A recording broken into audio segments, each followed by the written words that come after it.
Chère Mondonvilloise, cher Mondonvillois, à vous toutes et tous, je veux vous présenter ainsi qu'à vos proches et tous ceux qui vous sont chers mes meilleurs vœux pour l'année 2022. Bien sûr, ces vœux, je vous les présente dans un contexte encore très particulier. Tout d'abord, je veux avoir une pensée pour tous ceux qui traversent ce moment dans le deuil, la peine ou la solitude. Je n'oublie pas non plus ceux d'entre vous qui subissent les conséquences sociales et psychologiques de la crise sanitaire. Au nom de tous les Mondonvillois, je veux également témoigner de notre reconnaissance pour le personnel soignant et tous ceux qui sont en première ligne face au Covid. L'entrée dans une nouvelle année est un moment particulier où se dessinent et où s'expriment des projets et des vœux. C'est aussi l'occasion de faire un bilan d'étape. C'est une année riche qui se clôture, malgré un contexte difficile, une crise sanitaire qui impacte fortement nos vies. Néanmoins, jour après jour, nous avons porté nos projets main dans la main avec les agents municipaux. Je veux ici les remercier au nom de tous les Mondonvillois pour leur motivation, leur implication au service de la commune. Quoi de mieux qu'une mise en image pour rendre compte de l'état d'avancement des réalisations et des projets municipaux réalisés en 2021.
Pour résumer en peu de mots le cœur de l'action municipale, je dirais qu'ensemble, nous avons l'ambition de construire une ville agréable et tranquille pour toutes les Mondonvilloises et tous les Mondonvillois. C'est un chemin long, passionnant, mais difficile. Vous le savez, nous évoluons depuis près de 2 années dans un contexte général de crise sanitaire sans précédent. Une autre contrainte forte provient de la réalité des finances communales, toujours plus contraintes. Nous devons en tenir compte et notre politique est claire. Préparer Mondonville à devenir une commune de près de 8000 habitants d'ici à 2030, tout en maîtrisant l'évolution des taux de fiscalité locale. Concernant la fiscalité locale, justement, je veux vous dire qu'elle n'a pas évolué en 2021, conformément à nos engagements et malgré la suppression de la taxe d'habitation en 2019, rappelons-le, principale ressource de la commune jusqu'alors. Quant au projet politique que nous mettons en œuvre, il repose sur des valeurs et des convictions qui se traduisent au quotidien par une méthode et des actions. D'abord, quelques mots sur la méthode.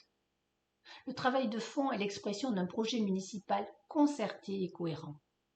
Je souhaite souligner ce combien notre équipe d'élus et plus largement l'ensemble du Conseil a su délibérer et donc prendre des décisions nécessaires et courageuses en matière d'organisation des ressources humaines et financières.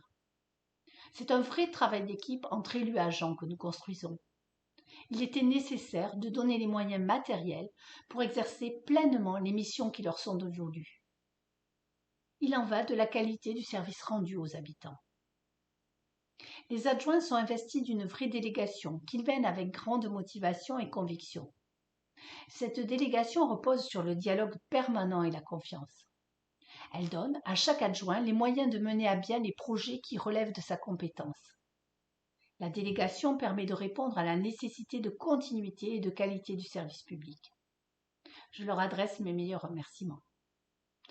J'adresse aussi plus largement mes remerciements aux 27 membres du conseil municipal pour leur engagement et leur travail au sein des commissions. La méthode, c'est la concertation et le dialogue, qui s'expriment notamment lors des cafés citoyens, des réunions du quartier ou des réunions publiques thématiques.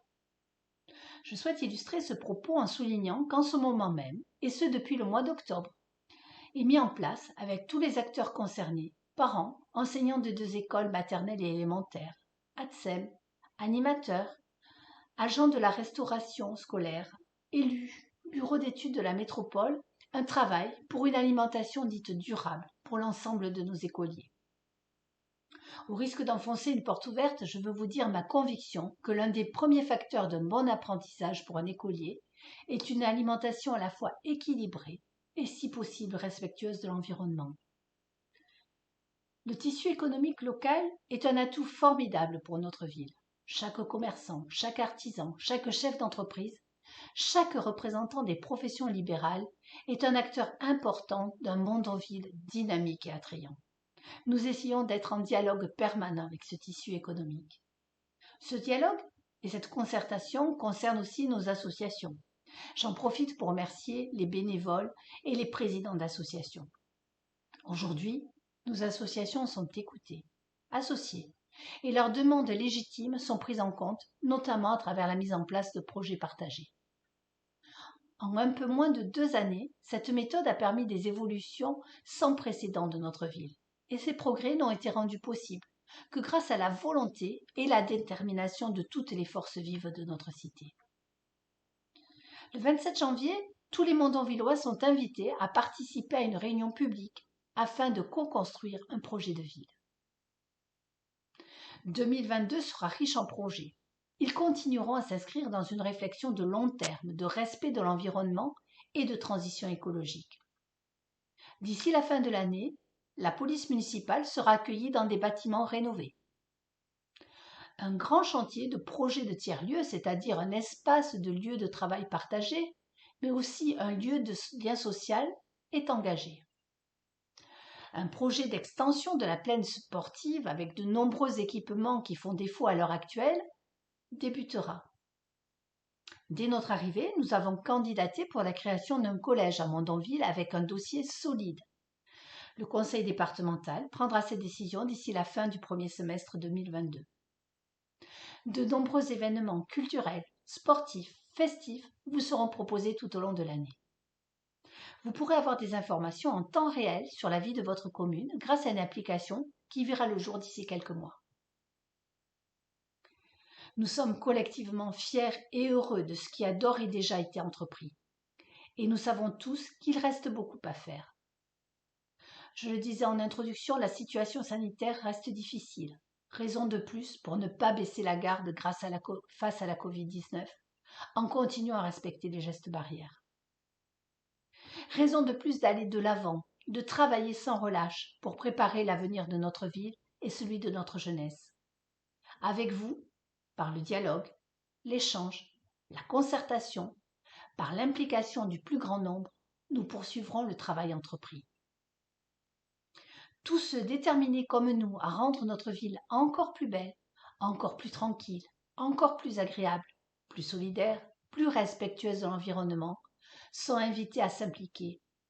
Je sais pouvoir compter sur la prise de conscience et la mobilisation de nos concitoyens. L'équipe municipale s'associe à moi pour vous présenter des vœux d'harmonie et de partage pour une année 2022 fructueuse et pleine d'enthousiasme. Bonne et heureuse année.